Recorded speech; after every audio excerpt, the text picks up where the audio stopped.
Welcome to another episode of Making Money from Junk.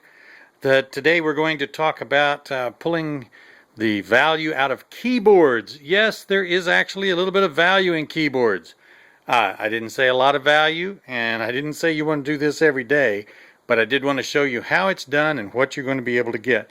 One of the things you're going to get from a bunch of them is a lot of screws. It's a lot of mess. I just finished off doing... This box was totally full, and I just finished the box before it. What you come up with is all the plastic scrap, and then these boards inside here. And you can actually break the brown board is typically not worth anything, but you can take these chips, and if you can clean those out pretty good, then you can get some value for just the IC chips. So here's what the motherboard looked like to start with. These are Apple keyboards. I just happen to have them. The other keyboards come out basically the same.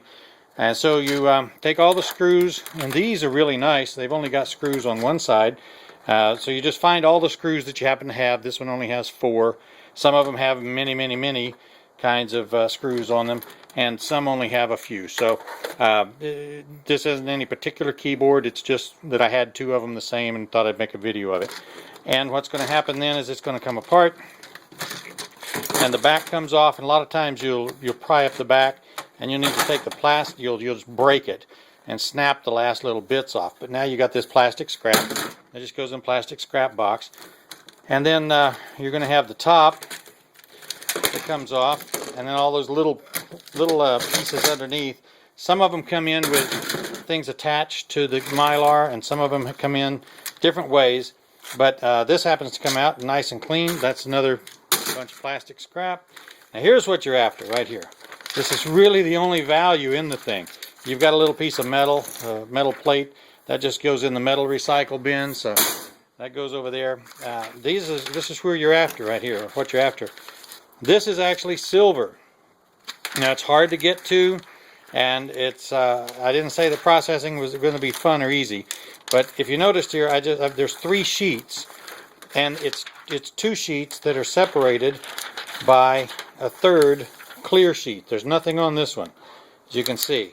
That just goes in the plastic scrap bin. These, you can see that there's actually circuit stuff on them.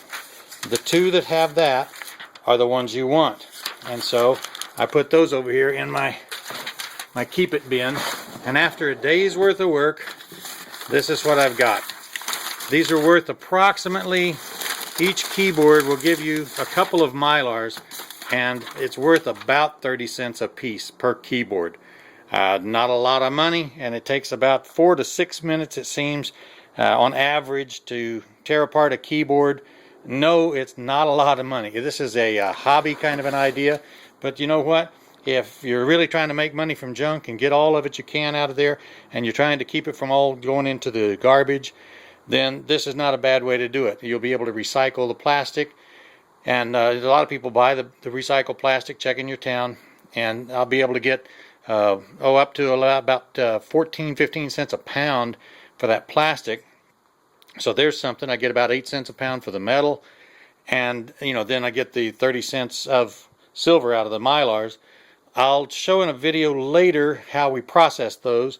We're working on a different process, so we'll come up with that a little bit later. But anyway, that's Making Money from Junk out of keyboards. And thanks for watching. Make sure you get the book out of makingmoneyfromjunk.com. I look forward to seeing you next time when we have some more interesting junking to do.